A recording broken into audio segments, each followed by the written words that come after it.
All right. Well, good afternoon, everyone, and welcome to today's webinar. I'm Eric Caplan, a vice president of the Caplan Center. And It's a pleasure to see everyone here and those of you who are in the process of joining. Um, I'm just going to introduce a couple of facts about today's webinar, and then I'm going to turn things over to Jeffrey, who will give a bit of context for what we're doing. And then I'll be back afterwards myself to do a little bit of a short presentation on what Caplan meant when he said Judaism is a religious civilization. So first thing I just want to mention is the fact that we record all of our webinars so that people who are not able to attend can watch them at a later date. We put them all up on our website. So if you don't want your face to appear in these recordings, then you should turn off your camera. And that's especially true if you land up speaking, because then you'll get kind of pushed to the center of the screen. The other thing is just to say that the Caplan Center is a trans-denominational organization, and we're dedicated to the ongoing exploration of Caplanian ideas and writings and looking for their relevance to the challenges of 21st century Jewish living, which I think is a point that will come out very strongly this afternoon. Because we're going to be a large enough group that it doesn't really work well for people to just freely unmute themselves and ask questions, I'm going to ask that you place whatever questions and comments you have about the different presentations, that you place them in the chat function of Zoom, which will be at the bottom of your screen. And Jeffrey Eisenstadt, who's another member of the board and a longtime friend of the Caplan Center, will be monitoring the chat, and then we'll be putting the questions together and asking them to the presenters on your behalf. Finally, we'll end the formal presentation at 4:30 Eastern Time, but we have found that it's kind of nice to hang around for 15 to 20 minutes afterwards, where people can unmute themselves and just informally stick around with the presenters and ask any questions or share any thoughts that you might have that you didn't manage to ask or within the formal part of the session. So that's it for basic business. I'm going to mute myself now and pass things over to Jeffrey, who is going to unmute himself. And I'd like to give you a bit of the context of the whole year at the Caplan Center. We are entering a set of 5 webinars over the next 3.5 months, all devoted to a project that I like to call the Great Caplanian Report Card. In a little over a year, we will move into the 90th year since the publication of Caplan's Judaism as a Civilization, his magnum opus. And one of the things we want to be doing all through this 4-month period is to be asking ourselves, how well have we done as a community living up to these ambitious goals of Caplan? So I'd like to actually do a quick poll with you. This officially begins a process. You'll get other forms, more sophisticated, but I'd like those people here to have the zechut, the privilege of getting us started. So I'm going to show you a poll that has the 5 arenas of Jewish life that Caplan considered so critical for Jewish education, but for Jewish learning and living in general. And you have the privilege of thinking carefully about which of these areas would you say we've made the most progress over these 90 years. We've done the best work. And of course, that's a subjective judgment, and we'll be refining that over time. But you have to start somewhere, and your guts and Jewish experience is a great place to start. So I am going to the Caplan report card. And in a moment, I'll launch this, which means most of you should be able to very quickly enter the report card apparatus and check just the one area that you think we've done the best work. Doesn't mean we couldn't have done better, but your judgment about the best.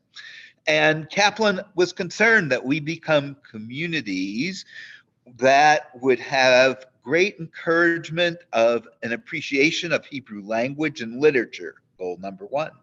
Number 2, boost participation in the life of the synagogue and community. Goal number 3, put Jewish values and ethics into action. Goal number 4, craft models of living creatively in both a Jewish and a second host, North American or world civilization, very related to our exploration today. And fifthly, enrich Jewish living through the arts. So I am launching, our friend Caplan, our board member, will capture these results, and you should be able to enter and vote for the area that you think we've done the best work in. So take a moment, consider, and vote. You have a voice, if not a veto.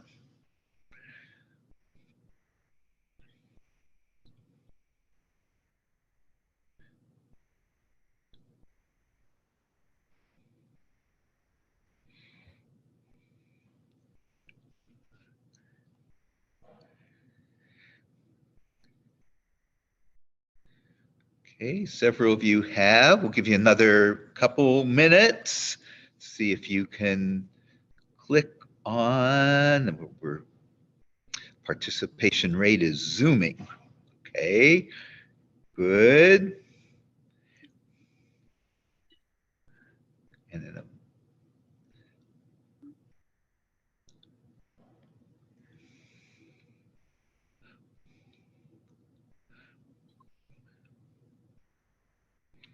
okay, I'll give you one more minute. Don't worry, you'll get an official form later in the year with a more sophisticated gridding and comments of these things, but this is serving our purposes nicely. So I'm going to end the poll in just a moment. And after I do that, I will share the results.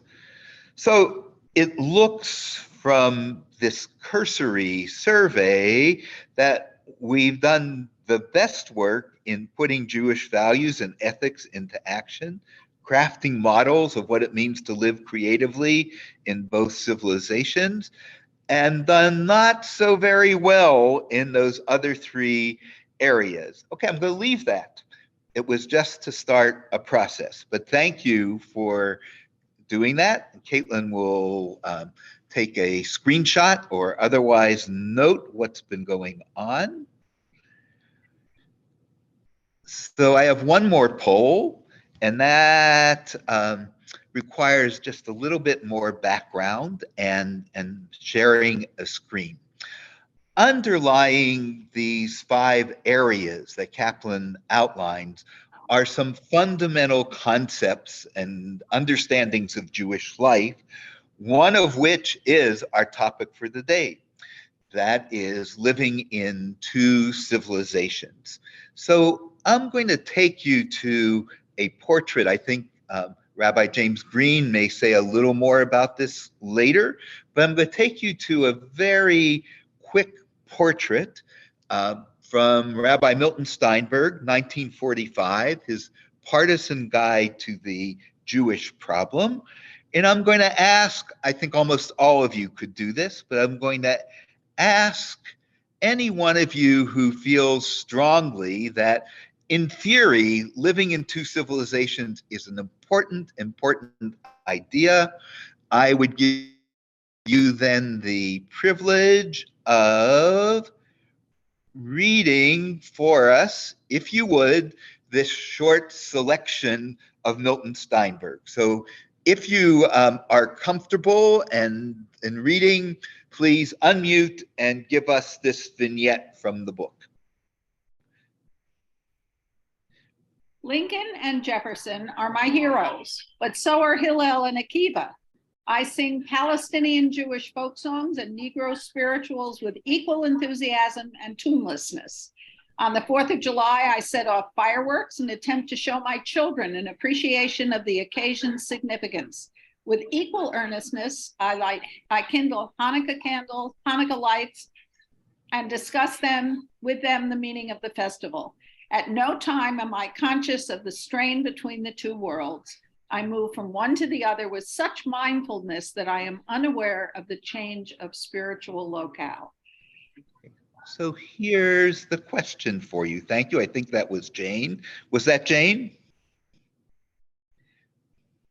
So the question for you, which will take us to our second and final poll, this vision of Jewish life, this vignette, what would it look like as a diagram? And you will have three choices.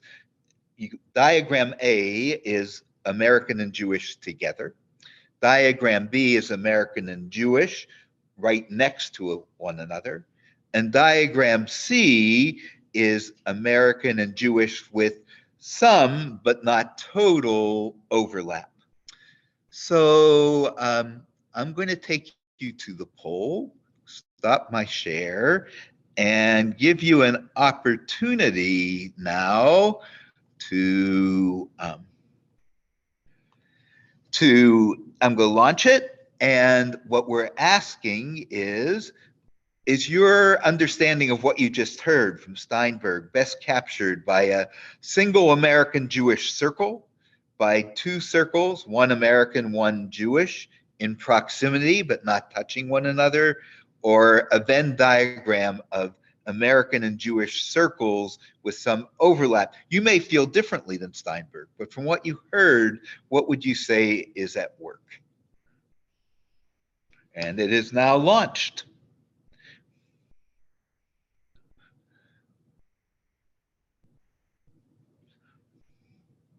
This was easier voting, quicker. I'll give you one more minute.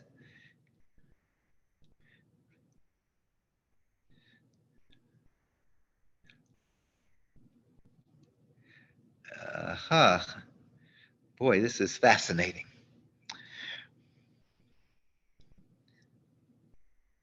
Okay, I'm going to end the poll, share the results without really comment. This was a warm-up to take you into the same world that our primary presenters, Rabbi James Greene and Rabbi Jessica Lott, will be addressing, and also our scholar, Dr. Eric Caplan. So I wanted you to be thinking about this. This is a kind of warm-up with its own interesting result that I'm sure we will turn back to many times over the set of webinars we are doing, and even within the context of today. I am going to stop the share. And before I turn it over to Eric Caplan, my friend, colleague, and the vice president of the Caplan Center, and our darshan for the day, just want to make a note that so someone, a chocham, a good friend of mine, notes already, why are the circles of the same size? See, we could play with this forever, and we might. Thank you, Larry. I want to note that we've been joined a few minutes ago by Jane Susswine, who is the president of the Caplan, the Mordechai Caplan Center for Jewish Peoplehood, but more particularly regarding today's webinar, Jane and her husband Harvey are the sponsors of the webinar. We've had very generous sponsorships this year, and Jane and Harvey are the sponsors of this webinar. So thank you, Jane and Harvey. And as I introduce Eric, I am always so pleased and amazed that in the person of Eric and Dr. Mel Scalt, who's never missed a webinar that I can remember, but is with his grandchildren today. I understand that. We have in-house scholars that can help us go deeper into any particular topic. So what I want to suggest as Eric begins his drash is that when it becomes so easy to say we live in two Jewish civilizations, pretty easy concept to affirm, then we run up against the challenge of the Talmudic dictum, Hoshmea oznecha lama motzi mipicha. Let your ear listen to what your mouth has said. That we can say it so easily and with such felicity doesn't mean we understand the full depth or all the dimensions. And that's what Eric and Mel always do for us, is help take us back to the world of Caplan, not only what he said, but what he meant. And Eric, as always, it's a delight to have you with us for today, a drash about living in two civilizations. All right, thank you, Jeffrey. I originally was working with a Word document for this, but it struck me that it was really very cluttered. So I decided to create a PowerPoint that'll kind of help us look at these quotations. So like Jeffrey said, we're looking at what Mordechai Caplan meant by living in two civilizations, and what we can perhaps, grab from it as a prelude to today's conversation. So I thought it's kind of important to kind of start off with, the basic definition. I mean, it first really appears systematically in Judaism as a civilization, but I've given it to you from the Future of the American Jew, just because I think the wording is a bit less convoluted in the Future of the American Jew than it is in Judaism as a civilization. But one thing is always clear about Caplan is he tells us what he's trying to do. And in the preface to Judaism as a Civilization, he makes clear that what he's trying to do, how he got to his thinking in the first place, was by looking at the Jewish world, seeing the challenges that he saw, and trying to come up with a solution to those challenges. And for him, the most basic thing was, you can't salvage something, you can't reconstruct it, you can't make it operative in what for him was the 20th century, if you're working with an improper definition of it. And in his view, a lot of the solutions that were given for how to live as a Jew in America in the 20th century were not going to be successful because they were operating with an improper definition of what Judaism is. So right after the first part that I put in yellow, you see that he says, it is certainly not true to fact that religion or a particular set of beliefs about God with practices related to these beliefs is all that distinguishes the Jews as a group from non-Jews. If Judaism is to mean that which unites Jews into an identifiable and distinct group, then it is a religious civilization, right? If we're really looking to see what it is that we're trying to preserve when we talk about keeping Judaism alive and well, we can't say that it's about a belief in God or a series of beliefs that perhaps come from that, but it is in fact a religious civilization. And he then goes on to define the constituent elements, right, which are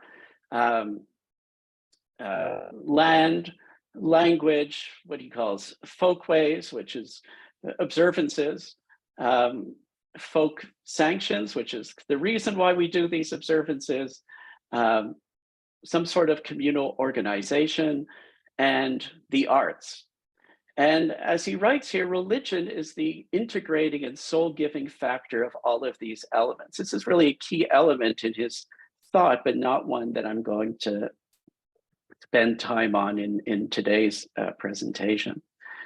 So I think one of the core things to keep in mind when we think about this definition of Judaism as a civilization is that it's really a very maximal definition of Judaism.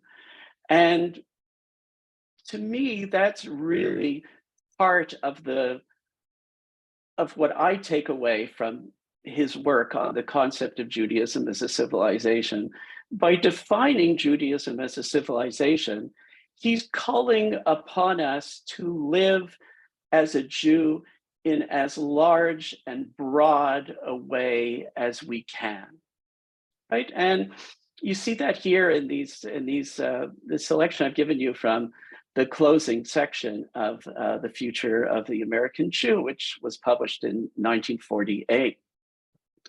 And he says, so, you know, the big problem that we have now that our ancestors did not have was the problem of how to prevent Judaism from being crowded out of our lives by the competing claims and interests of non-Jewish civilization. This is not something that our ancestors had to deal with because they were so firmly rooted in Jewish civilization as their primary and most significant civilization. But we, living in the United States, which is what he's thinking about, but it's of course true for Canada and for many countries in the West, we as Jews, he says, run the risk of our Judaism becoming so thin that it just gets crowded out. It gets kind of eclipsed, in a sense, by non-Jewish civilization. So his solution, he says, the principle should be that we should be a Jew to the maximum degree compatible with the legitimate claims of the non-Jewish national civilization. Right, so he says, continuing, there are many who propose to meet the danger of being crowded out, which Judaism faces nowadays, by rarefying Judaism into such thin doctrines concerning God and man that it would no longer occupy any space. But that proposal generally ends up inspiriting Judaism away altogether. Judaism must be lived with all the senses and not merely subscribed to by our common sense. It must be audible and tangible, right? And skipping to the bottom of the quote, Jewish life to have saving quality must be abundant and not thin and ghost-like, right? So in other words, for me, a key message here is we can talk and we will talk about whether Jews live in 2 civilizations, 3 civilizations, 4 civilizations, and that's very fascinating. But I have a feeling that for Caplan, the concept of Judaism as a civilization and the concept of living in 2 civilizations is very much about the Jewish part of it, right? We can imagine the non-Jewish part as having multiple civilizations. But we have to make sure that the Jewish part is a civilization, which means, as he says here, it must be abundant, not thin, you know, not ghost-like, right? And that is a major challenge. And that's one of the reasons that's why I gave you this next quote, taking us back to Judaism as a civilization, which is that even though, you know, liberal Jews are not big on the concept of Jewish law, right? We often refer to ourselves as post-halachic, you know, living beyond Jewish law. But Caplan, because he was concerned about Judaism being not ghost-like, but being a real presence in a person's life, he really felt that that Jewish law was actually important, right? So if Jewish life is to exercise an educative influence upon the character of the Jew, it must possess the instrumentalities of Jewish self-government and the opportunity of lawmaking. Right now, what he means by that, you'll have to go to, he has a really good chapter on that in The Future of the American Jew. Now, going back to what we saw earlier with the Milton Steinberg and the possibilities for the circles.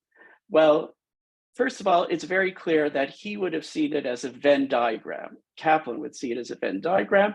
And to answer Larry's comment, he would want the 2 circles to be of equal size.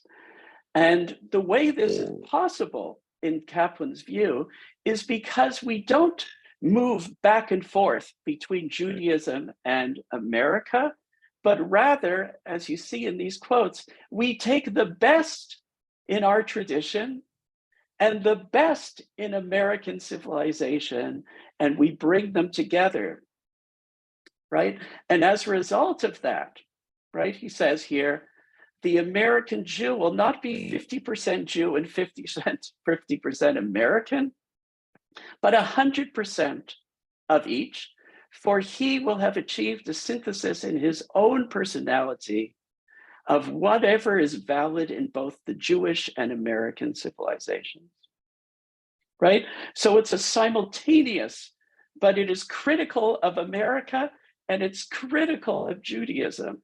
And it takes the best of both and brings them together in that type of Venn diagram. Now, finally, this is the last thing I'm going to show you. I want to give you a sense of what that might look like. And in the future of the American Jew, he gives us a picture of what this might look like. And the future American Jew was written during the years of World War II. Caplan is very, very concerned about what's happening in Europe because he's afraid of how the democracies of Europe are kind of falling, are not proving to be robust versus the non-democracies that are thriving. And here's an example where he says there's something in the Jewish tradition which we can bring to the American tradition. And if we do that, it would be very powerful and would be essential. And here he's looking towards the prophets. And he says one of the things that we can learn from the prophets is the fact that they do not celebrate nationalism. They hold leaders to account. They hold their own people to account. And therefore, if we want to combat demagoguery, which is it was a major issue in World War II, but it's surely not a minor issue in our time. We, he says, need to look towards the prophets. And what would that look like? Genuine religion would disassociate itself from all such dangerous tendencies of national life as evading the truth, indulging in wishful thinking, and assuming that a nation can do no wrong. Religion would become a force for wholesome and constructive self-criticism, for national humility before God and God's law of justice, which cannot be violated with impunity. If democracy will cultivate faith in the God of the prophets, mass tyranny's idolatry of the state will not long endure. So you can see, you would take the best version of democracy, you would take the best version of the prophets, and you would put them together. So in a Venn diagram that is 100% unified and not 50% one, 50% the other. So again, to recap, I think for Caplan, Judaism as a civilization, part of the message is that we must live Judaism in a broad way. Judaism must have impact in our lives in a real way. It's not just the thing we do for holidays. And secondly, we must figure out a way of bringing the best from the Jewish civilization and the best from the Western civilization in which we live, and putting them together in a constructive dialogue in a way that enriches both Judaism and our host culture. So I'm going to stop the screen share, and I will mute myself and turn things over to Caitlin, who will introduce our presenters. Hi there, I'm Caitlin Hayes. I'm one of the board members for Caplan Center. And it's my pleasure to introduce Rabbis Jessica Lott and Rabbis James Greene tonight. So I'm going to start with Rabbi James Greene. He is a graduate from RC in class of 2008 and a current president of the Reconstructionist Rabbinical Association. He is soon to be starting a position at Jewish Family Services. And he's worked for various JCCs, both in Springfield and at the Addison Pezak JCC. And he lives in Stratford. Rabbi Jessica, she is a 2012 grad of RRC, and she's on the board of Reconstructing Judaism. She's a campus rabbi at Northwestern Hillel, and she's worked at Hillel on both a local and international scale. And her domain is education. She works in curriculum development, professional development, and she is a champion of education and student engagement. So we'll be hearing more about them, how that relates to Judaism and two civilizations.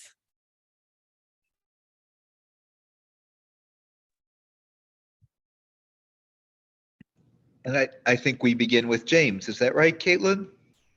Yes, it is correct. James is going to begin with his insights. And Great.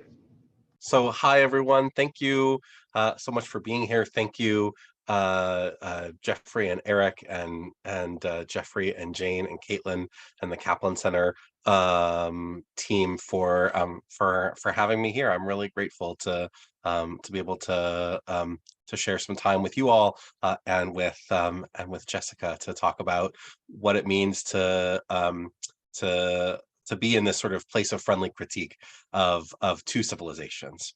I want to start first with a couple of pieces that Eric brought into our conversation, and then move from there.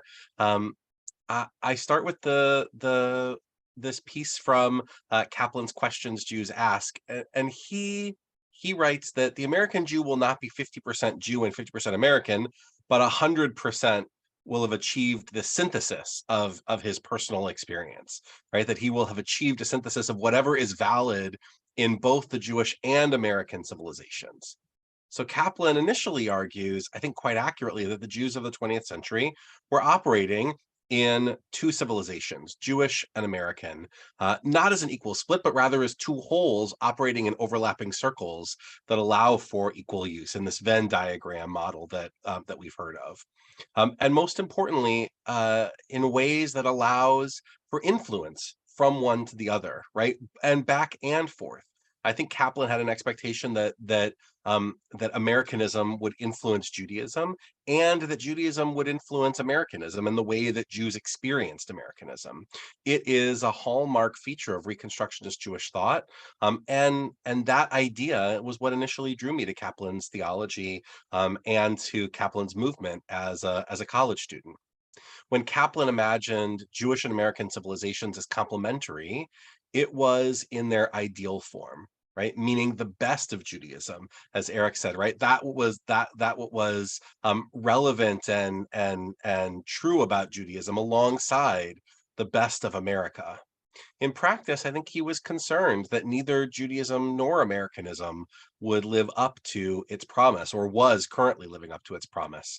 And I think he believed that Jews should draw on their Judaism to help Americanism step into its full expression, to keep democracy vibrant, to be the best that it could be. And I think he wrote extensively about how that could be done, as we've seen some pieces. Caplan also took as a given that his constituency would live in the American civilization. This idea of living in two civilizations comes to argue that Judaism should, like America, be lived as a full civilization. I think what needs to be clear for us, though, is that Caplan failed to imagine that American Jews might need to live in 3 civilizations or 4 civilizations or 5, right? He was really thinking about Judaism and America, and I think didn't understand that there might be another box or another circle that gets added to it over time. And more, I think, as we'll hear during today's conversation, that is not just that's not just a possibility, but that is the norm in our communities now. And what I've come to recognize in the 2 decades since I first read Caplan's writing is how much more complex the world is from Caplan's vision of 2 civilizations operating together. That the world is more nuanced and more expansive than I think it was 90, 98, 99 years ago. And Caplan's student, Milton Steinberg, acknowledged this as well in his book, A Partisan Guide to the Jewish Problem, which Eric also referenced.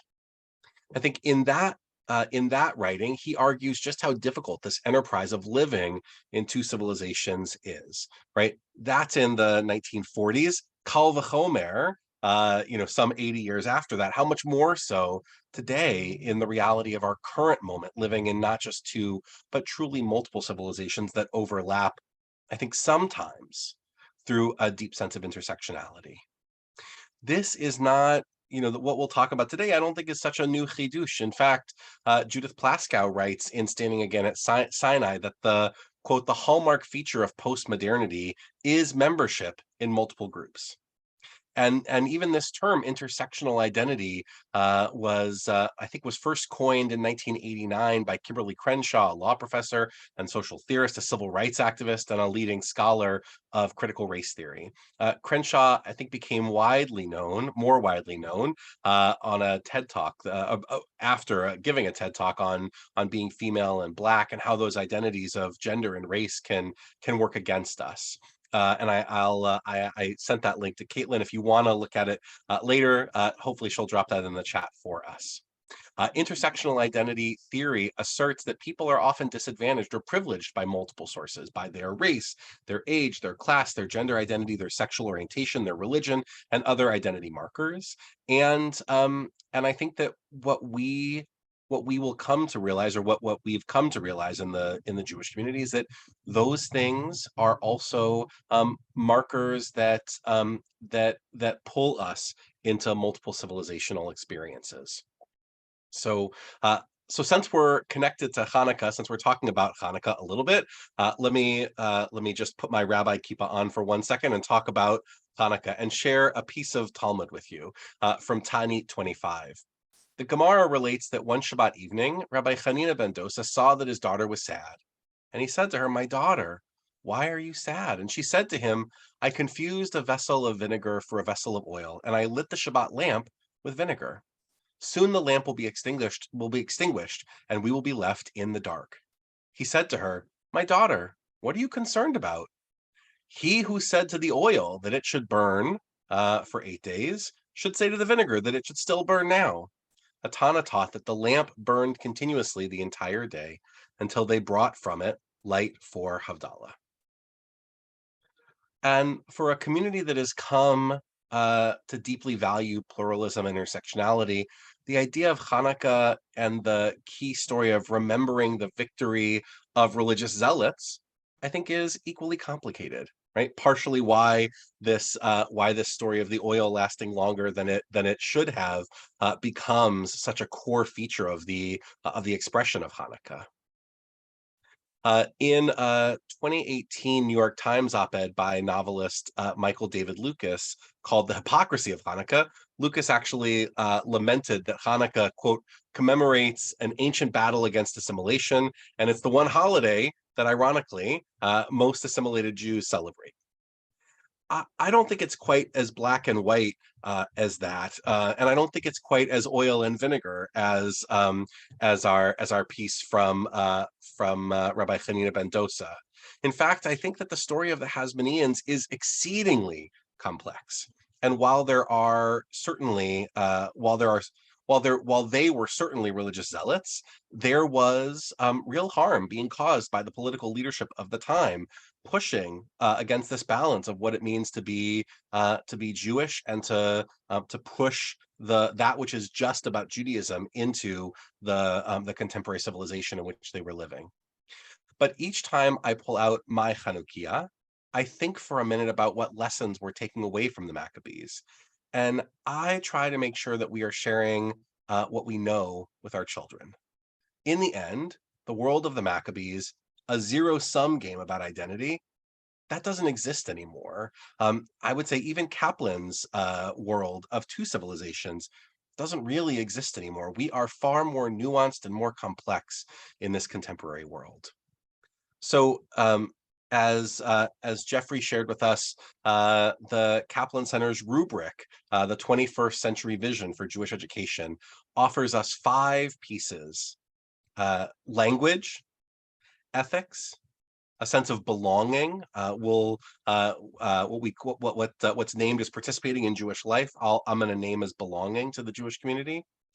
Arts and vision. This idea of cultivating Jewish ideals and role models. This idea of Jewish vision.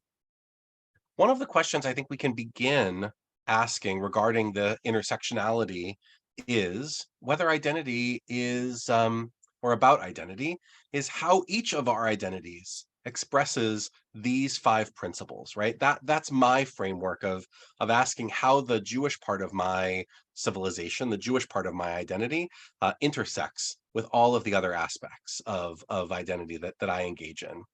I would expect and I would hope that however we approach the various identities in our day-to-day life, we can look at these principles as a measure of how well we are integrating all of these pieces together, right? So we might be able to say, what is American about our language, about our ethics, about our sense of belonging to the community, about the art that we encounter and engage in, and about the vision that we try to build in the world. Just as readily as we argue for the Jewish expressions of language and ethics and belonging and art and vision, and for the folks that we engage with, the folks that we encounter who are experiencing the multitude of identities, the multitude who are living in a multitude of civilizations. I think one of the things that I like to think about are is what are the Jewish questions that we can be asking them that open up, that make more vibrant the civilizations in which they live? How can we bring that best of Judaism to those other civilizations, just as Caplan invites us to, right? And for me, one of those best practices, one of those things that I think is the best of Caplan that we can bring from Judaism to enrich the other civilizations that our community is engaged in, or the people in our community are engaged in, is this vision, this rubric, this piece of language, of ethics, of belonging, of art, and of vision. And so I hope that as we continue our conversation today, and I know Jessica will pick up this thread, that we're able to think about not just how we intersect with those identities, but how we really bring what I think of as one of the best pieces of our Jewishness to that discussion. Thanks, James. So unsurprisingly, James and I are on the same page about a lot of this stuff. I'll first start that we're on the same page about gratitude to the Caplan Center for inviting us to be here. I'm really grateful to Jeffrey for reaching out, and for creating this space to have such an interesting conversation. I'll share, I feel like part of, I'm not here because I'm an expert in Kaplanian thought. I'm here because I actually have a lot of experience with young people, right? I personally am like a late Gen Xer, but all of my work has been with the developmental stage of emerging adulthood, right? Of college students, who today are Gen Z. I think we sometimes make the mistake of, when we're thinking about life stages in young people, that we conflate developmental stage and generational identity, but actually those are two really different things. Like we all have gone through the developmental stage of emerging adulthood, right? Where like that's sort of, you're after your adolescence, but you're not quite a full grown up yet. It got its own category in the last couple decades. But then also there are generational differences that exist between baby boomers, Gen Xers, millennials, and Gen Z. And today, the people who are at camp with James in the summers, and who are on college campuses with me and my colleagues at Hillel, they are part of Generation Z, which is people who are born like late 1990s to the 2010s, right? So the oldest Gen Zers are 25. And one might ask, why are we looking at these people? But I think when we're talking about Jewish education, we're often thinking about people who are younger. And also I'm reminded that of a story that I was told about, like, someone asked one of the elders at the SAJ, who was around the founding of Reconstructionist Judaism, and was hanging out with Caplan at the beginning of it all, what she what she thinks and like what's her reflection on where Judaism is going, because she had all of this wisdom of life experience. And she was like in her 80s. And she's like, why are you talking to me? Go talk to someone who's 18. That they have the intuition, and that's sort of like where it's at, is that if we want to know where Jewish civilization is headed, we should look to young people. So I find that inspiring and interesting. I don't know if I like 100% agree with it. I think that like people of all ages and experiences have what to contribute to the conversation. But it is interesting to think about sort of who are young people today, and are we even asking the right questions in the report card, and what would Caplan think of today's youth? So one of the things that I want to share, and I would say my focus on that generation and that developmental stage makes me echo and be in complete agreement with James that sort of the two largest critiques I have of the idea of living in two civilizations are, one, we're not living in only two, and how does that change the whole conversation? If I could say, I have a student who will say very clearly, I'm living in an American civilization, Jewish civilization, queer civilization, white civilization, disabled civilization.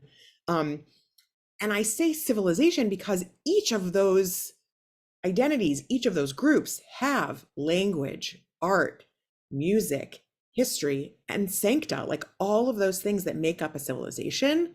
I think even, that sort of there is really like a shared language in the disability community, for example, that really is, sort of like builds its civilization in and of itself.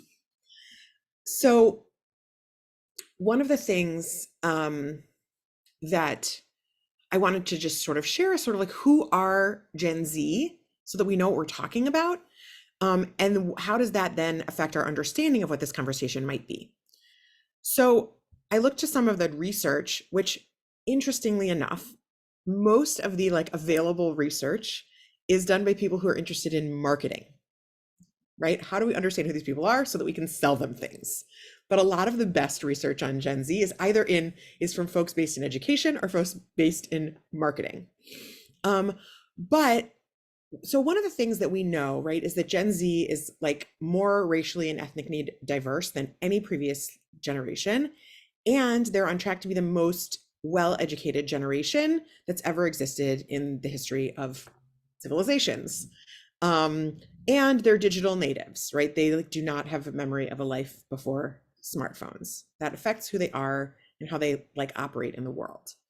Their identity is highly curated.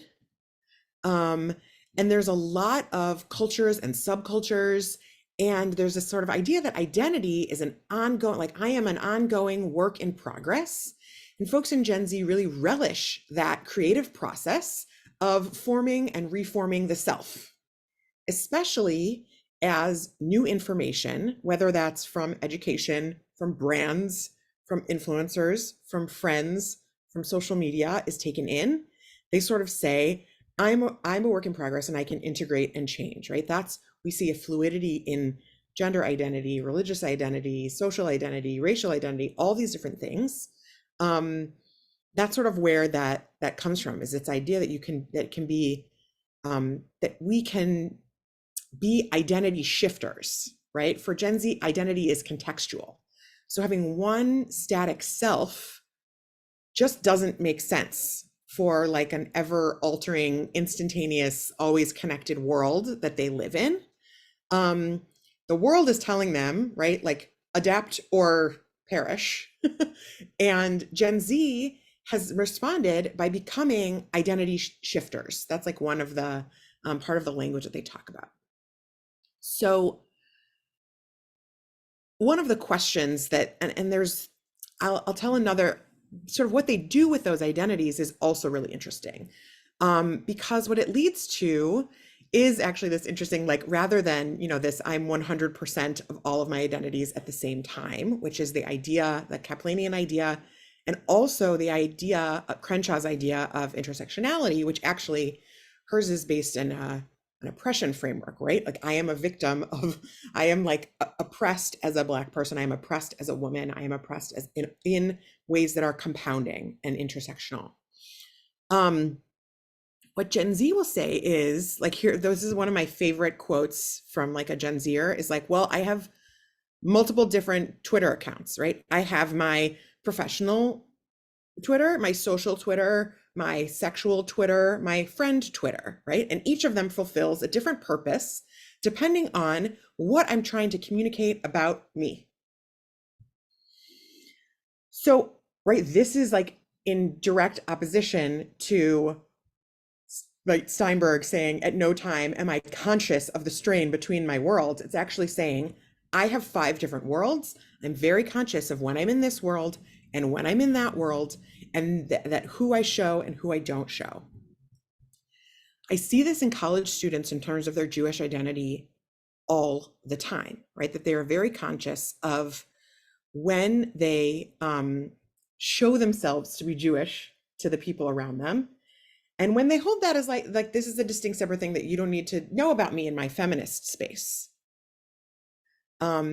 And there's a question going on, I think, especially among Jewish professionals on campus about how much that has to, how dangerous that is, how much that has to do with anti-Semitism. Do students feel that their Jewish identities are not welcome in some of those spaces and therefore they're hiding them? Or is this actually just part of this identity shifting, curated nature of sort of Gen Z way of being?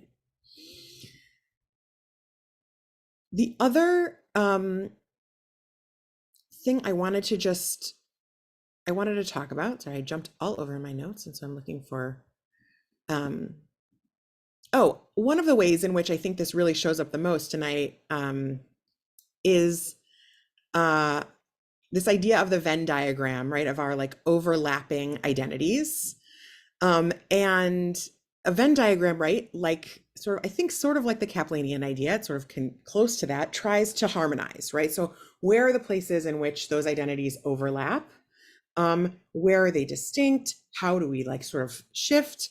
And there's this really interesting project called Vent diagrams, right? Not Venn, but Vent diagrams. And I'll sort of, and it lives on Instagram, just to show you that it is like not, it's not a article in a journal, but part of what Vent diagrams suggests is there are sometimes times when there's like totally irreconcilable things, right? So this is like an effort not to harmonize, to say we are living in contradiction. And part of what a Venn diagram does is it shows, rather than a Venn diagram with overlapping circles that show commonalities, a Venn diagram places 2 totally true ideas next to one another and intentionally doesn't label the space in between, and says it's on us to live with the contradiction of those things. I'm going to share on the screen like an example of, oh, 1 second. I can't share right now because I don't have it open. Sorry, give me 1 moment.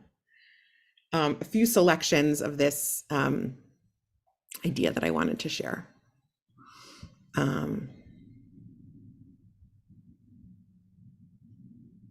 That I thought were sort of emblematic of this idea. 1 second, and I'll just enter full screen so you can all see that, right? So this is in all sorts of different ideas. And, you know, how do we sort of say, and this, you know, on the top left, we have this one that says, the top right, this is in response to sort of living in the world during the COVID pandemic, right? I feel so desperate to return to how things were before. And I desperately want a different world than we had before.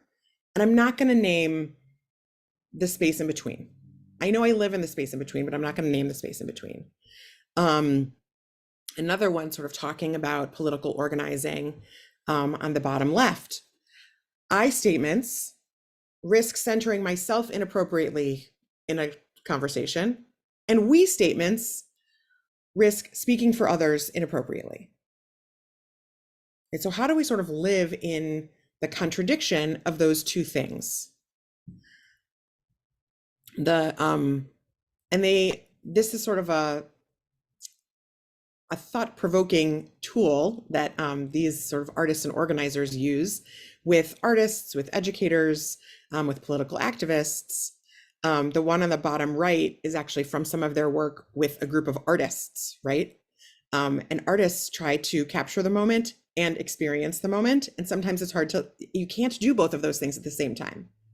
How do you as an artist live in that contradiction? So the other piece I wanted to sort of share before I wrap up is that sort of is again to sort of end in similarly with some questions about like, well, what does that mean about a relationship to Judaism? Like in some ways, this kind of identity is very Reconstructionist, right? Like when like they're evolving people, right? Like we are all evolving people, and we have lots of different identities, and we are constantly open to shifting and rebuilding, reconstructing the identity. And at the same time, I don't think Caplan was thinking about communities and about civilizations. And I wonder what he would think about this within the identity of an individual. Like what does it mean for a community if individuals are identity shifters, rather than that the community is shifting? And it raises the question for me of like, is Judaism the antidote, like a is it this like countercultural thing that we can say to Gen Z, like you can be tethered to the past, you can have an integrated identity, you can be connected to institutions, or are we sort of this in trying to even integrate, are we fighting against a real reality? I also wanted to make some connections to the winter holidays as a case study. And I was thinking about the idea of Pirsum Hanes, publicizing the miracle of Hanukkah. That there's sort of this idea that the rabbis in the Talmud, when they're asking Mai Hanukkah, what is Hanukkah? They tell a story that's very different from the historical story about the Maccabean revolt, right? When the rabbis of the Talmud are talking about Hanukkah, they talk about the miracle of the oil. And they get into talking about, as they do, like what are the customs and the whys of hows of lighting a menorah, right? How do you do it the right way? And they say that one of the most important things is that you're supposed to put the menorah in front of your house so that people can see it. And this is for the purpose of Pirsum Hanes, which means publicizing the miracle of Hanukkah. And they sort of say, if you can't put it out in front of your house, second best is putting it in your doorway. If you can't put it in your doorway, put it in your window. If you can't put it in your window, which would really only be because you're living in a time where it is dangerous to publicize that you're Jewish, that's the only time when you're allowed to put it further in your house, like on your table. And I think it's interesting for a couple of different reasons. Like one of the things that makes me think about that's interesting is like most of these rabbis lived in, as we talked before, in Jewish civilizations, and a primarily Jewish civilization, where everyone around in their neighborhood was Jewish. So I'm very curious about why they had to think about like publicizing the miracle, because like didn't everybody already know, right? Like if you live in shtetl and everyone is Jewish, they didn't live in shtetls, that's an anachronism. But if you live in a neighborhood where everyone is Jewish, who are you publicizing it to? But we do not live in a world in which everyone is Jewish. Some of us might live in predominantly Jewish communities, but I, for example, live in a block where we're the only house without Christmas lights right now. And it's a really interesting question to sort of say, when and how are we public about being Jewish? And this is a question that I ask my students, right, who are these Gen Z students every year. When are you putting your menorah in the doorway? Like when are you putting it out in front of your house? When are you conscious of putting it in the doorway? When are you conscious that maybe it's just in the window, right? For this metaphor. And when you're putting it on the table so no one can see it, are you doing that because you feel that you're endangered? Or is there some other reason? And are you conscious about it, right? When you're consciously not publicly Jewish, what are the ramifications of that for Jewish civilization? And what are the practices and customs and ideas and sancta that are really important to share and to put out front in order to continue the Jewish project?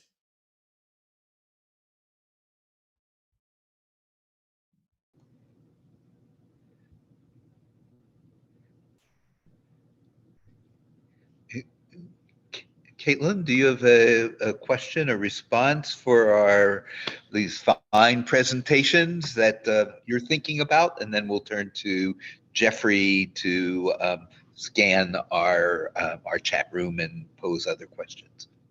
I do, and I've been thinking about this for the past couple of days, Jeff, as my comment about this whole thing. And I think that what Rabbi James and Jessica have been talking about really ties this all together quite nicely. My comment to both of you that I'm curious how you might respond is that I think you both touched on pluralism in our world and how there are certain situations in which we might disclose our Judaism and we might not disclose our Judaism. And W.E.B. Du Bois talked about this quite a bit in his work about being a Black American, which talks about dual consciousness. And I'm wondering if we can consider the reverse applications of this, where there are situations in which we may not feel comfortable disclosing elements of ourselves in our Jewish spaces, and why Jewish spaces might be off-putting or unavailable or inaccessible to those of us who live in a third or fourth or fifth civilization, and what we can do about that. Because I notice there are a lot of spaces that are predominantly white, a lot of spaces that are predominantly older Jews. It can be very difficult for younger Jews to get in touch with these projects, particularly if they're disabled or they're Jews of color, neurodivergent Jews, unless you're in a space that these things are explicitly overlapping. For example, a space that's explicitly queer and Jewish. It's very rare to find Jews that are active and involved and in touch. What can we do about this? Do you think Caplan had thoughts about this? James? Jessica. I have a couple of thoughts, Caitlin.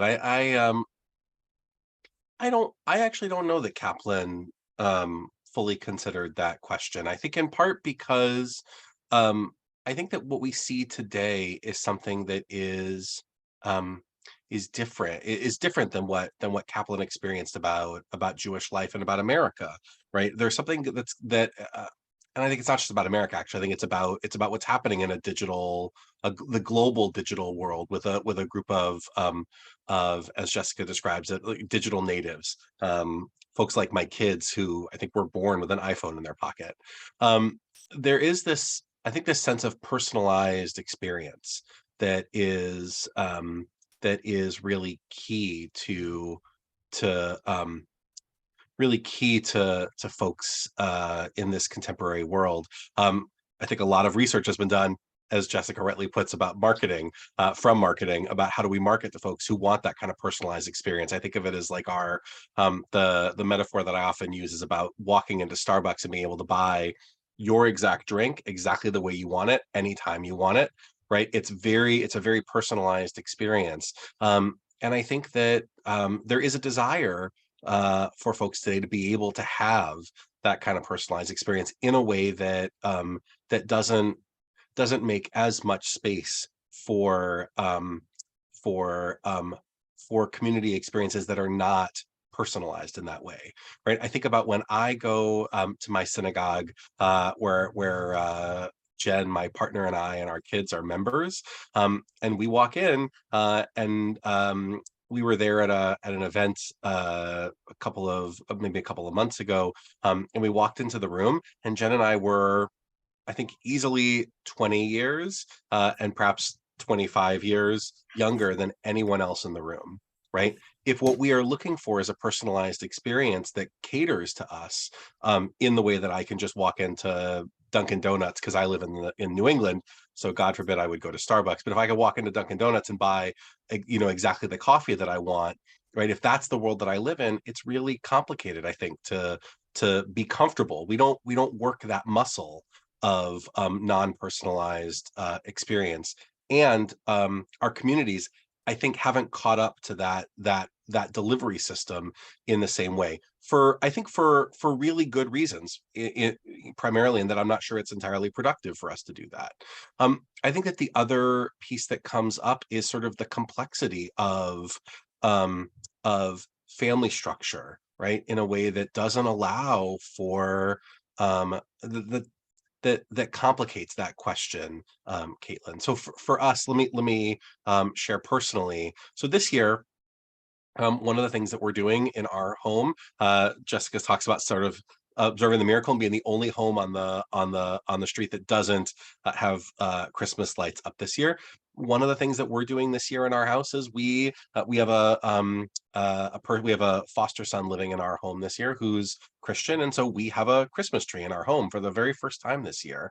The kind of complexity, the structure of our family changes in that way, right? And I think that it pushes up against the question you're raising about how do we make inclusive space, right? Because the ways in which we understand our identity are so desiring of personalization that it can be hard to create, particularly in communities that are not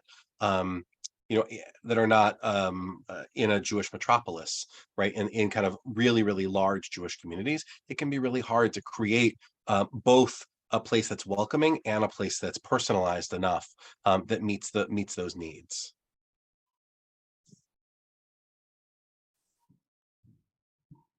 I agree with that so much, and I think it's interesting. I think about, I was thinking about matzah, right? Which is like this, like matzah is like, it's like very specific that there's like this one thing that matzah is supposed to be.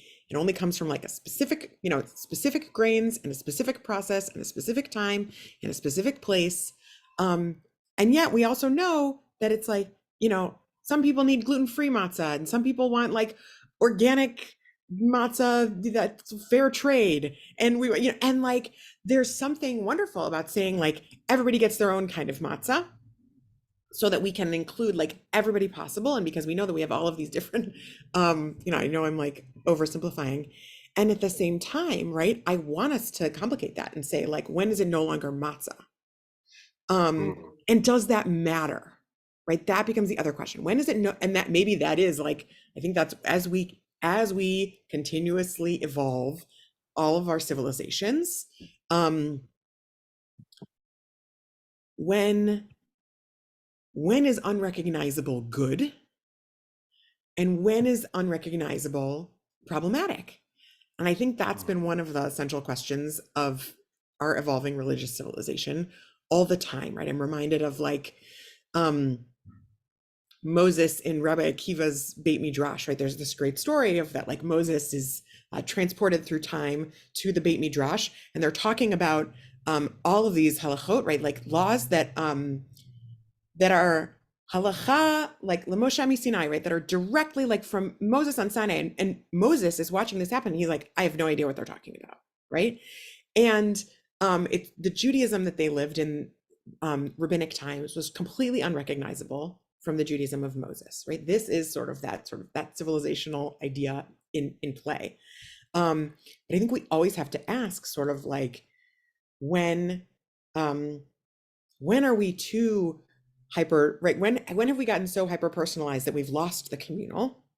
And when do we adjust the communal to be as expansive and welcoming as possible to so many different identities and persons.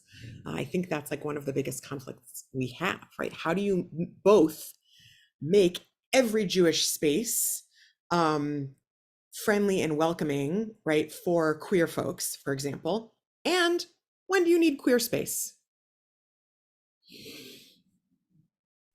This has come up like for many, many years around, right? I think about women in particular, right? Like people who identify as women. When does it need to be that like women can take leadership in all spaces, and that, you know, we want to have spaces that are egalitarian? And when do you need like lady time, like the space that is exclusively for women? And do we then need space that's exclusively for men in a way that's not oppressive? So I think that those are sort of interesting questions for us to think about, that are that have much deeper like ramifications for how we gather as a community and how we stay, you know, connected to peoplehood, and also honor all of these shifting identities. Thank you both for your response. I just want to highlight what Rabbi Joan Sachs put in the chat, and Rabbi Joan, if you're available and you want to unmute to further comment, I'd like to invite you to do so. I just want to point out that essentially what she's saying, from what I'm seeing, is that she's critiquing this this comparison to consumerism, and that she's saying that particularly when it comes to disabled individuals, and we could also extend this to people of racialized minorities, this kind of oppression is not new, and these Jews are not new individuals who have simply emerged because of a change in lifestyle. They've always been here, but they've always been underserved by Jewish community. And that she's suggesting that it's a matter of being sensitive to need and integrating that within Jewish spaces because it's the right thing to do. And that maybe we should be doing this by default and not postulating it as a choice, and that accessibility isn't something that we should be postulating as a choice, but rather by default, it should be a priority for us, because we're missing out on quality individuals in our community that are being cast aside merely because of the circumstances that they face. I'm here if you want me to comment. Yes, absolutely. Please join in. Yeah, sure. This period right now is very painful to me, because when COVID, I became disabled 12 years ago, almost exactly 12 years ago. In Israel, actually, I was suddenly on the ground and I couldn't move. And the predictions were dire. I'm actually much farther along than they ever expected I'd be capable of being. As a rabbi, and before I was a rabbi, I was an educator. And a lot of times I worked with special needs programs, including teaching children who didn't have special needs about special needs. And before this ever even had been heard of, I would get a wheelchair and crutches and smear glasses with Vaseline, and put gloves on their hands so they could feel what it was like being their grandparents, for example. But I ended up being in chaplaincy. I'm a certified chaplain. I worked in hospice, as you see that I worked in geriatric care, particularly with survivors, and immigrants from Russia were among the population that I worked with. When I was in my early 20s, when I was 21, I had to fly back from living in Israel. My mother and my sister were sick, and I cared for them. My sister had recovered from cancer when I went to Israel, and they both died 6 weeks apart when I was in my early 20s. So I have been on every side of the bed, is what I've written there. And I am appalled right now because doors opened with COVID. And I have a Zoom minion, in fact, which was part of a minion that met at my shul. But almost all of us are disabled. Almost all of us some of us have an illness. Some are elderly. And by the way, the elderly population, I want to point out, are often isolated too. I'm isolated. I'm mostly isolated. I'm on Zoom. My husband averages that I'm on Zoom about 8 hours a day, attending programs, attending meetings, etc. So I am involved. But some of that is going away and is being closed down as people think, and I think falsely, that the danger of COVID is over. My own synagogue closed programs to me, one being a program that I've attended at its institute, and I've attended literally hundreds of hours of programming at that institute by Zoom. And I have done it also through other synagogues, and yet they want everyone to come back and be in their seats. Well, I can't be in their seat even if I wanted to. And I, by the way, I have 2 blood disorders. So that also, I've had multiple strokes, multiple falls, multiple concussions on top of a severe spinal injury with multiple surgeries. I can't do it. It's impossible. And that's true with the group I meet with. There was a talk about closing my minyan, and we all laughed about it because we decided if the synagogue decides not to endorse us, it doesn't cost them anything. And we can just be on our own, unaffiliated with, the synagogue. So right now I'm preparing programming with someone. I'm not going to go into the details, but I'm preparing a program to focus on exactly this issue. And it's a multi-week program because there are so many aspects of this that need to be addressed. This is not a matter of choice.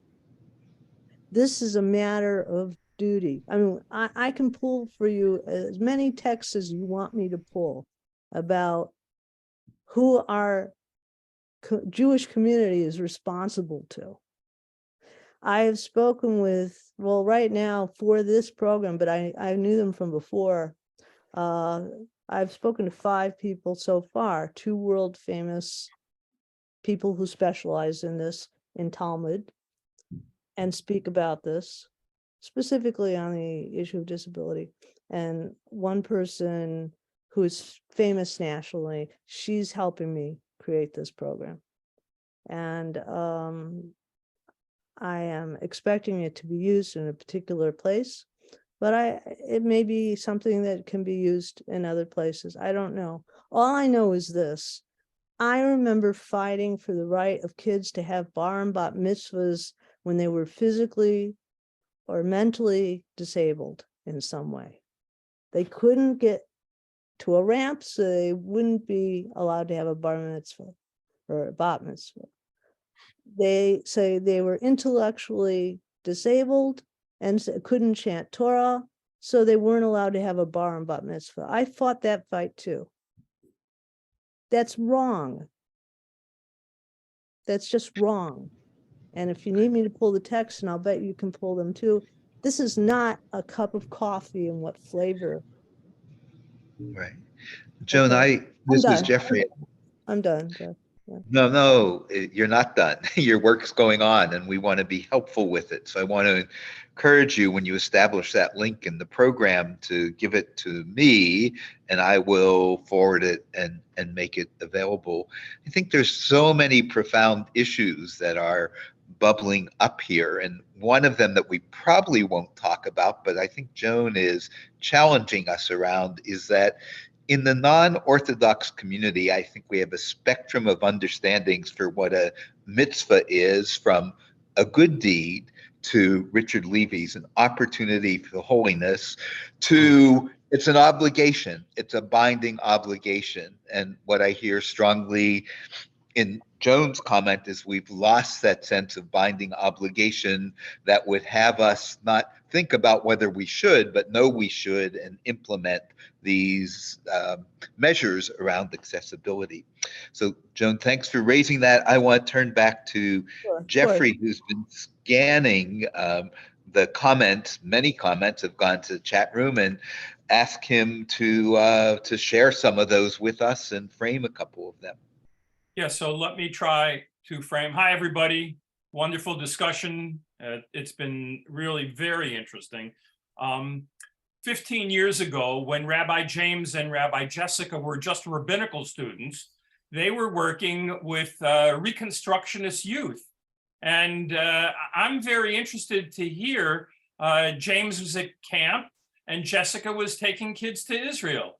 And they were all Reconstructionist kids. So I'm very interested, Jessica, particularly since you said Gen Z is now a different strain. Many of these kids that you were with are already, in another generation. How have things evolved?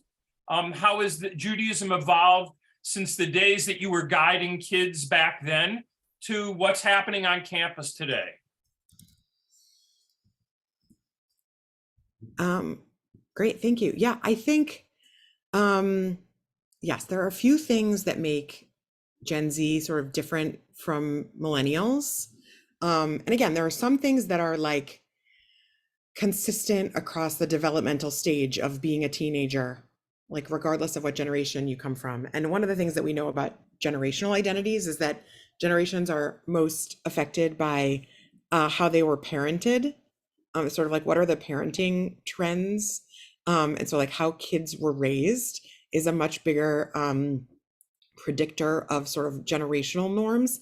I also just want to say, I was talking about sort of trends generationally, and like, not everybody fits into the trend of like what the research says their generation is. And also, like, of course, I noticed also in some of the chat that were like, well, I feel that way too, and I'm not in Gen Z. Well, like, yes, some of these are true to life, but I also, and we all might be, everyone has different ways of being. We don't all fit like into the mold of this is what is typical of this, of our generation or of our life stage.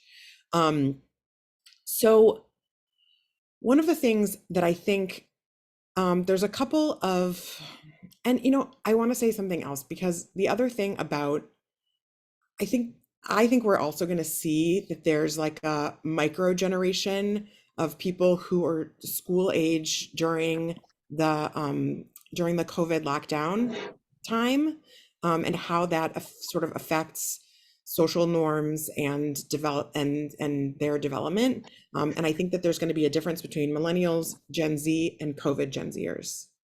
That's just my hunch and my experience so far. But the difference between the people who spent, of my college students that I work with, who spent 3 years in college and then a year in lockdown, versus the people who spent 3 of their college years having some degree of social isolation, is really different. And we see it with younger kids as well, that they're sort of, that their social development is just different than people who didn't live in, and I think, again, this also, as someone who is a parent of a school age child during that time, I parented with a lot more fear, which will affect my child's development.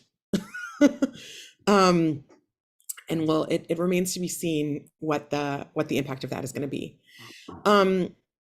So one of the things that we see with Gen Z that I think is a little bit different is there's sort of this like, there's an idea that millennials are like very, they grew up in like a little bit more stable of times in some ways than Gen Z did. Millennials are also sort of like, they were like the first global generation, sort of the idea that they were like, had all of this information all of the time. And Gen Z is like much more fluid and fluent in, like this like more and more digitized world that's like borderless, and sort of being global citizens. And I think because they're more fluid and fluent in that, they also are like more passionate and effective about being the ones to respond to global events, right? I think there's a reason that we saw, when the tragedy happened in Parkland, it was the Gen Z teenagers who took the reins, more even, like, yes, their parents, but really those teens are the ones who sort of said, we are going to become national and global activists, dealing with the issue of gun violence in schools. That's a very Gen Z thing to sort of say, there is a problem and I am going to be the one to solve it. I'm not going to depend on I'm not going to depend on people older than I am to solve the problems of the world. I have the confidence and competence and commitment.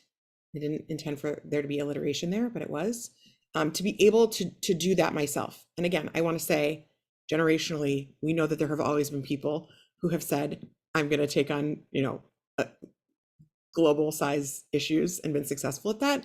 But there sort of are more of them. And it's a little bit more typical of Gen Z. There's another, I think for example, like they understand that they inherited the issue of climate change. And whereas I think millennials were pretty angry about that, Gen Zers tend to sort of have a pragmatic attitude about the work that has to be done and the need to address those issues, and they're going to get it done. And that to me sort of, I think, helps shape some of that difference. What they have in common that I think is important to Jewish education and Jewish community is a difference in terms, like they both share an anti-institutionalism and a very forward-looking, like it's sort of like whatever is to come is better than what was, and institutions are sort of inherently broken. That I think is a real challenge for Jewish institutions, right? Because Judaism is inherently tethered to history and to the past, and honors and respects, and like the tradition and the past are critical pieces of what it means to be Jewish today and in the future, we think. And also we are based in and supported by institutions. And that's not to say that, a lot of the greatest Jewish things have come from things that I wouldn't necessarily call institutions, but even the idea of like a minyan is the idea that you have to be in, like, a minyan is an institution, right? A minyan is you got to have at least 10 people. You can't just be on your own doing all the things. And so that hyper individualism, as opposed to institutionalism, I think is a different kind of challenge. That is something, however, that I would say that millennials and Gen Z tend to share, that I think will be an ongoing challenge for Jewish educators and community builders. Jessica, I could interject a quick question here for you and James that sort of circles back to something that Eric said. Eric talked about the Kaplanian imperative to lead deeply, fully Jewish lives and American lives, but it should be rich and deep. And I remember when Jacob Staub and I, 4 decades ago, were working on creative Jewish education. One of the things we chose to grapple with were some of the insights that came from Eugene Borowitz at the time. Some of his writing, he talked about the phenomena of Marrano Judaism, that Marranos would keep Judaism in their home, but were afraid to keep it out in the streets because of anti-Semitism, the church, all those things. Mm-hmm. And he pondered that there was kind of inverse Marranoism going on in the 70s and 80s, which meant we can wear our Mogan David, we can be proudful, we don't feel threatened by any of this. But in our homes, just the mere image of Marranos, in our homes, we've lost some of the desire or the ability or the skills to lead fully Jewish lives. And I wonder if that's still at work with today's Gen Z and younger generations as a challenge, or maybe it's flipped again. I don't know, but I'm curious if you have a response to beyond Jewish identity as a picture of a full Jewish life, and whether that's harder to get at for the reasons that Borowitz indicated or others. Well, I think certainly how we teach about Judaism is again impacts the way in which we express and experience Judaism at home and in public spaces. I think that the youth that I often interact with in my work are struggling with this sort of intersections of their various identities, right? And are trying to balance how much time can we dedicate to being Jewish versus, playing sports versus doing, excelling in school versus other commitments that they want to make. And so I think one of the challenges of this moment in our history is that as we layer in more and more and more civilizations into the identity formation, we have to figure out how do we continue to impart the pieces of Jewish the pieces of Jewish education, of language, of ethics, of belonging, of art, of Jewish vision, to create a full and meaningful Jewish identity, right? I think that we do struggle. I should say I'll speak from my experience. Some of the youth that I work with are incredibly proud of their Jewishness. And in fact, different than you might experience on college campus, are pretty outwardly expressive of their Jewish identity. And as you said, Jeffrey, struggle with understanding what does that mean for them. I think it creates an opportunity, I would say, rather than a challenge, an opportunity for us to meet them at their point of availability and say, well, let us be part of that journey with you, and let us help create meaning and identity and cultivate that sense of belonging that's there. But I think that challenge exists. I don't think the pendulum has swung. Actually, I think that in many ways this question of multiple civilizations has made that conversation even more complex. Yeah, I agree. I wonder about this question of like, when you say a fully Jewish life, what do you mean when I don't know that I necessarily, or what's being communicated to me is that you don't have like, you're not a fully one of anything, right? That I am partially a lot of things, and I am not fully only one thing. And yet we also sort of this idea that is in tension is sort of, I'm all of the things at the same time. To what extent am I them simultaneously versus selectively? And I think that I question that, Jessica. I really like, I love that. I question whether are we fully all of those things. And like in this Venn diagram or the Venn diagram, as you were talking about, one of the questions I wanted to push back is, does there inherently need to be any overlap, whether we name it or not, or could we have multiple circles in different places, right? But and all of those things being true, even if there's no overlap, as I think that we're coming to.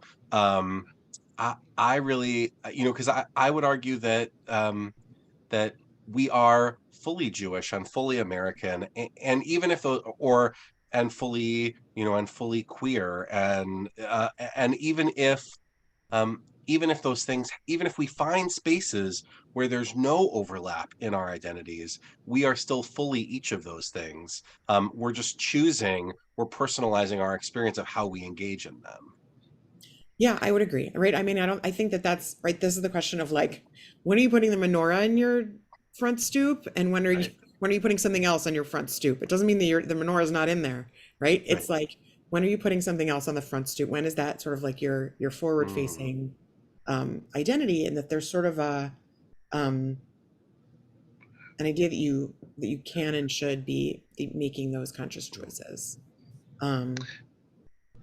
Yeah. So Jeffrey, I'm loving your discussions, guys. This is really great.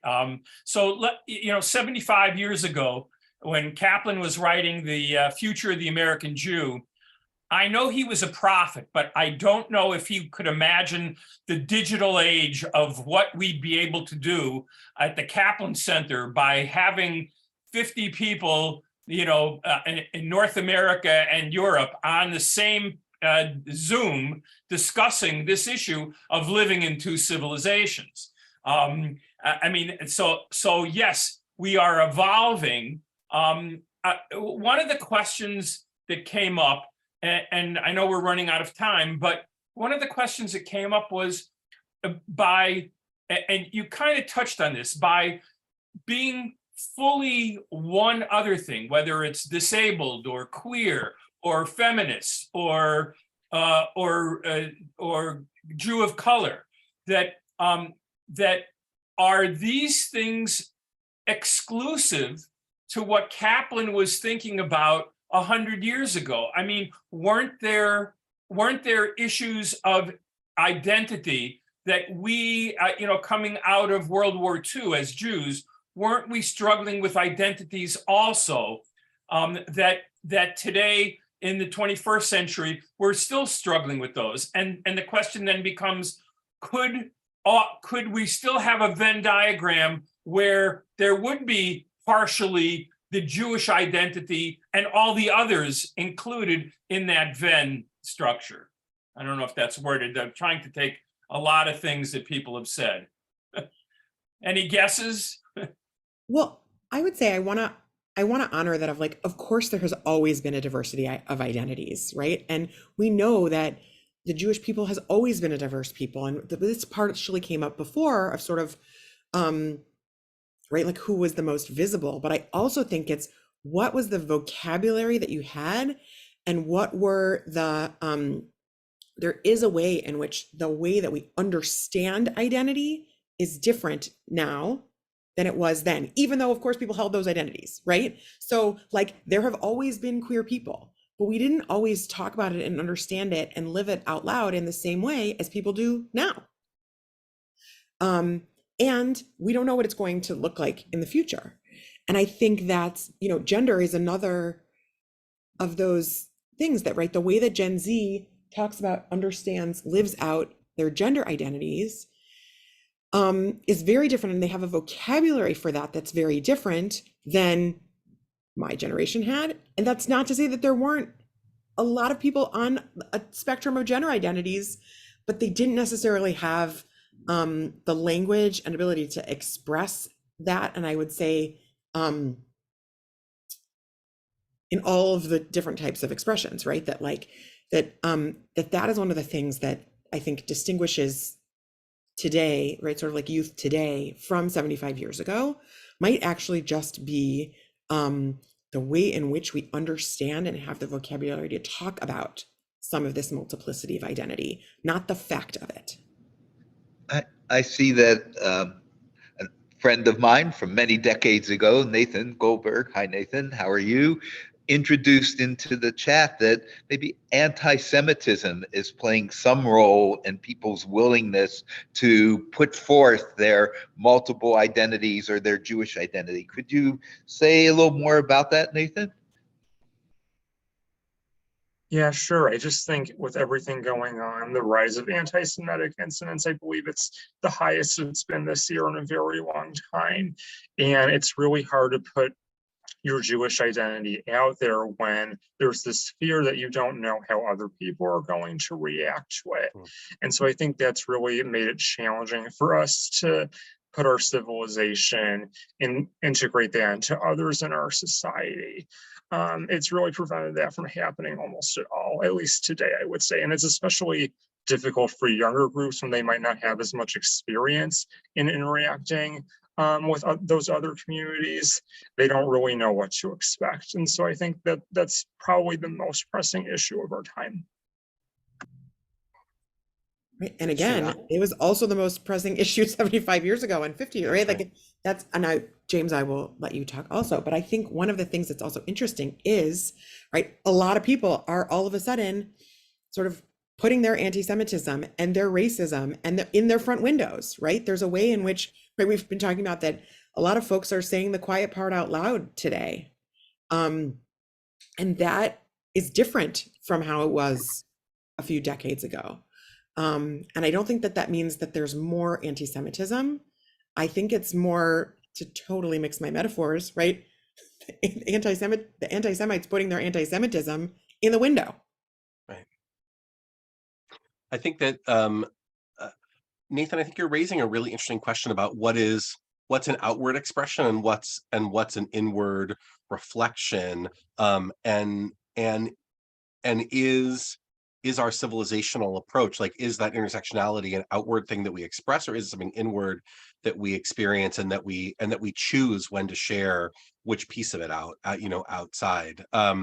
I think that I'm reflecting on a lecture that I heard from Yuta Kurtzer a number of years back, from the Hartman Institute. He argues, I think quite effectively, that that anti-Semitism actually is deeply problematic, obviously, and has this sort of like counterintuitive aspect of kind of creating more homogeny in the Jewish community, right? Because that when there are moments of real external pressure, the Jewish community comes together in kind of interesting ways. I would say very clearly, I don't think that he is in favor of that, right? I don't think he sees that as a positive benefit, but I think that he acknowledges that that there's some truth to that experience. And I'm not certain that anti-Semitism necessarily limits the Jewish aspect of our civilization, which I think is the question that I heard you asking. But I think it may limit how much of that we put in our window, to come back to or put in our doorway, the metaphor that Jessica's using.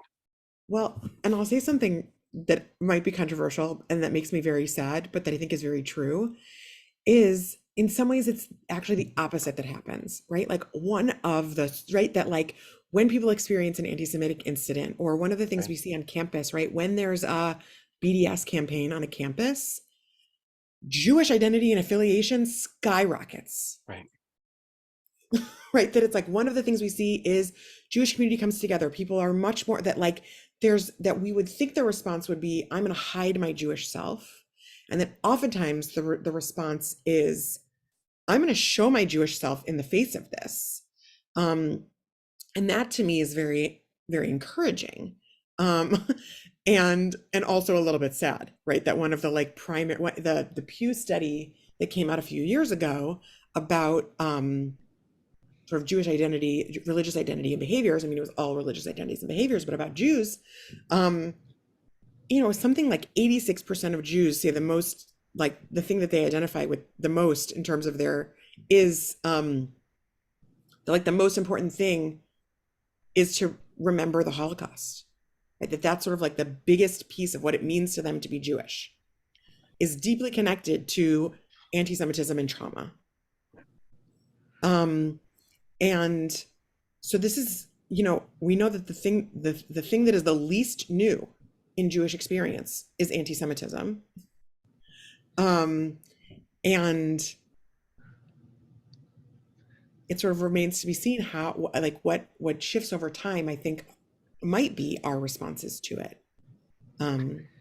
I do think, though, Jessica, one of the things you talked about is sort of how the experience of parenting influences our children's identities, right? You've talked about that. I do think it'll be interesting to see how the experience of growing up in a world where anti-Semitism is more at the forefront of our identity, like how that experience or how my children's Jewish identities are shaped by the reality of more anti-Semitism, as compared to my growing up in the in the 80s and 90s when I think there was perhaps less, or I recall I experienced less anti-Semitism than my children have in their life. Yeah, James, I think our generation, it was like the anti-Semitism was theoretical. Yeah. And the way that younger people are growing up today, it is not theoretical at all. Yeah. So I do want to direct and encourage people to visit the Caplan Center website, where are several new features, and one of them is a throwback to 1950, when Jewish power in the form of a new state of Israel was just emerging, and of course we celebrate the ability to fight back in all sorts of different ways that power gives to us when there is anti-Semitism and other things going on. It's a haunting, actually, editorial that appeared in 1950, and you may, I think, find some great meaning in it. I think I don't want to take up too much more airspace with this notion of inverse Maranoism, but I think it's really very real. In the sense that I'm not afraid to. I just went through my third management team here in the Verge in Minneapolis. Each time a new management team comes on, come this time of year, I need to go down and talk to the manager about the fact that Christmas is not universal, that putting the Christmas tree prominently in our lobby is one expression of cultural pluralism. And thank God I won again. We now have a Hanukkah menorah that they reversed their policy on, so that can be there. So that I don't have to cower or think that Judaism can only happen in my home and doesn't have public arena. That's a very, very good thing. But I wonder to what extent that may replace a focus on developing the richness of our own Jewish lives. I realize that full Jewish life, some people have commented, is perhaps problematic. And I wonder how that plays out with new generations who we want to be very active in the public square. We want to have full Jewish voices, but we also want them to develop the depth of spiritual meaning that comes out of Judaism's resources. I guess I was struck earlier about the difference between being afraid to take, this was Caitlin's point, one of one's multiple identities and bring it into the synagogue because it might be out of fear that it won't be accepted, and doing that out of fear as opposed to choice. That's a different construct, that we are always complex and we're mediating and we're making choices about what we show about ourselves and how much we show, and most particularly in what context we choose to share that. We are nearing the time when, even when we run over, as we allow ourselves to do, we end and bring the webinar to a close. But I wonder if there's one or two more comments that the couple dozen folks who are still here with us, if someone has a comment they haven't had a chance to make at this point. And if so, you could unmute yourself and share quickly that perspective. I made a comment in the chat. The diagram. Say who you are, please, Jane. Jane Susswine. Okay. The model of the Venn diagram, even whether separate or together, doesn't reflect what I think is the richness of living a Jewish life whose values inform the way we are in our different spheres. I think a more maybe arrows or some other graphic depiction of being a Jew and living a life of a scientist or a sports person or an artist or a musician. There are ways to do this informed by Jewish values, and I think that's what Caplan meant by Judaism as a civilization, that we bring our Jewishness to our life. So Another comment? oh, can I just respond to that? Because I think one of the other things was what I understood, but that I think is the interesting challenge and opportunity is, right, we bring our Jewishness to those parts of our life, and we also bring our life to our Jewishness. That's right. Right. And that back and forth is the interesting challenge. I think about the like Christmas Hanukkah conversation. And I actually think that those of us who are like, if we, my personal thing is that I am confident enough in my Jewish identity that a Christmas tree does not offend me in the slightest, right? That there's sort of like, I'm okay with it being someone else's public expression of their religious identity. And that I understand that Hanukkah is actually, it's not actually as important of a holiday as Christmas. And that the bigification, to make up a word, of Hanukkah is actually like it's totally in response to how big Christmas is, and not necessarily an appropriate response. And so I think that's something that there's like a bigger lesson for us to take from that, right? We are a very, very small minority in America and in most of our communities. And it might actually be inappropriate to have a giant menorah next to the Christmas tree. And even though it feels like representation. It's the commercialism and the presents and all of that for the kids. Is it the Americanization of Hanukkah, right? Which I think is great, actually, is beautiful in many ways. Right. The like ugly Hanukkah sweater is bringing American civilization into Hanukkah. That's a great analogy. I'd like to respond to that because I grew up at a time when Christmas was very much in part of public school. And so my identity was definitely Jewish, but I had to be careful. It was not it was not accepted to be Jewish. I was one of two Jewish students, the other being my sister. And so we were expected, if you wanted to be in choir, and I was a singer and I wanted to be in choir, then you had to start with Christmas music and preparing it in September, all the way through.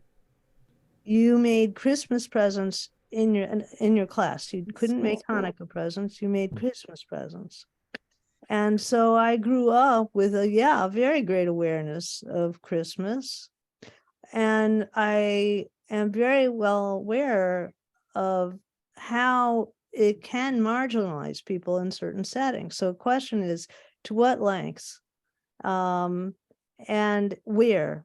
Is it the public sphere? How are we going to do this? How are we going to do this and let Muslims feel part of the American community? Us feel part of the American community? Where do we draw certain lines? And I can only say that, I lived a couple of times in areas where, of course, they would talk about Jews and they'd say, oh, we don't mean you. I also grew up in Farrakhan country. So, I've experienced, I think a lot of what's happening now was always there under the surface, but it wasn't PC to express it. And now it's coming out. So I think what I want to respond to is I think one of the other things that's very typical of Gen Z that's different is that I think of my niece who's 15, who is in the school choir where all they're doing is singing Christmas carols, and she just doesn't have a problem with that. And I think and she doesn't feel marginalized by it. And I think that's one of that there's sort of like, if your beliefs are different from the beliefs of someone else, there's sort of like you do you, right? And there's not a desire to inject her Jewish belief and identity into choir. And there's a way in which she's actually able to navigate that more comfortably than previous generations because of the way in which she understands identity. She just is okay singing Christmas songs and doesn't think it has an impact on her Jewish identity or representation. She doesn't, that's what I mean. She doesn't, it's the same situation, but she doesn't feel marginalized by it. And that's very typical of her generation. And I think that's the important difference for us to understand. In some ways, that's really adaptive and allows them to live in this increasingly diverse world, or it's increasingly diverse and increasingly aware for diversity. I just see that James chimed in the choir, right? Like chimed in the chat saying the same thing, that like singing "O Come All Ye Faithful" does not seem like an affront at all to my to my deeply Jewishly identified niece and self, frankly, right? Like, I would say that for Talia, like it enhances enhances that experience. Yes. So the battles we may be fighting when we lift up the banner of living until civilizations may be older battles. And that's the whole purpose of this morning, which I think has been done in so many wonderful ways, is to problematize enough that notion so that we can go deeper and still gain its great value for us at the Caplan Center in the Jewish world.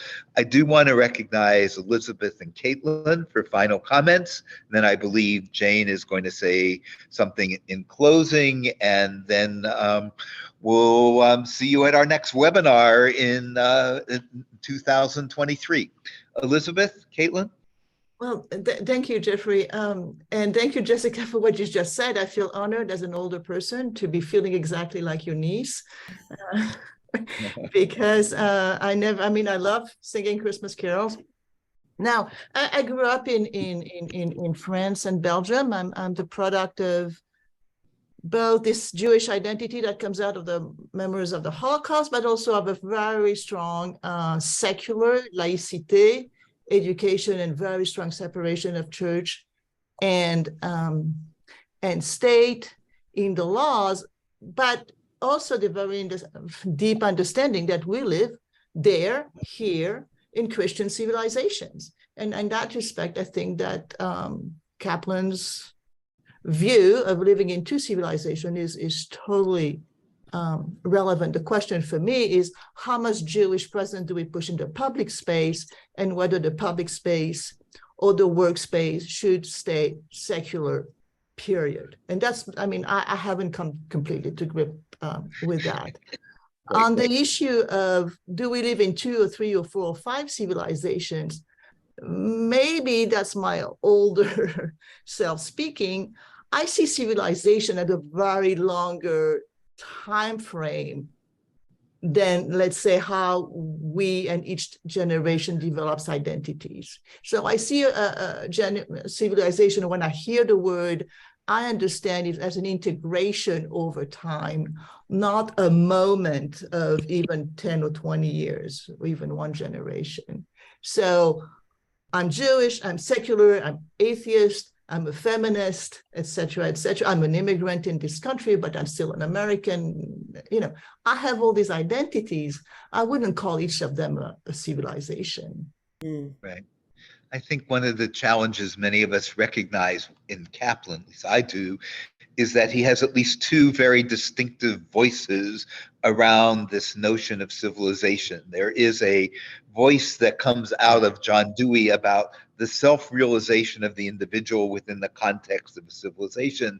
And there's this sense of peoplehood and related to Durkheim, that there's a civilization as a larger entity. It's not just the sum of its individual parts. And there's a lot of nuance and interaction between those two. But Elizabeth, thank you for pointing out that we don't measure civilizations necessarily at any single point in time in a photograph. It's a movie that gets developed over time. Caitlin, you helped us frame the webinar. You get a last word here. Yeah, my last question, and I think that this does relate to both what Rabbi Jessica was talking about and what Elizabeth was talking about, but also ultimately the question of 2 civilizations, is when I hear this framework of you do you, and that perhaps we shouldn't be bothered by Christian secularism, is a term I'm going to use because ultimately as a lot of sociologists have discussed, secularism does come from a religious history. It has religious institutions that may not be overtly religious, but come from a set of religious principles. And so what happens when we shift from a framework of religious authoritarianism to religious libertarianism? How does that affect us when we can become consumers of various religious ideologies? And create Practices? eclectic blends out of them. Yes. One might add. I Thank don't you. necessarily think that's a good thing or a bad thing, but I think that that changes the way that we live in this world. Right. Yeah, I mean, I'm hearing echoes here of the important work of Philip Rieff and the triumph of psychological man, that the individual is the measure of everything, and that's a construct that traces back to the impact of Freud on our society, and it's perhaps one measure, but not the only measure of what it means to be a individual and part of a community. Jane, I think we turn to you for thank yous, closures, and especially given that you and Harvey were the sponsors of this webinar, that feels very appropriate. So, well, I want to thank Jeffrey and Eric for conceiving of this, and for Rabbis Jessica and James for leading us in so much thought.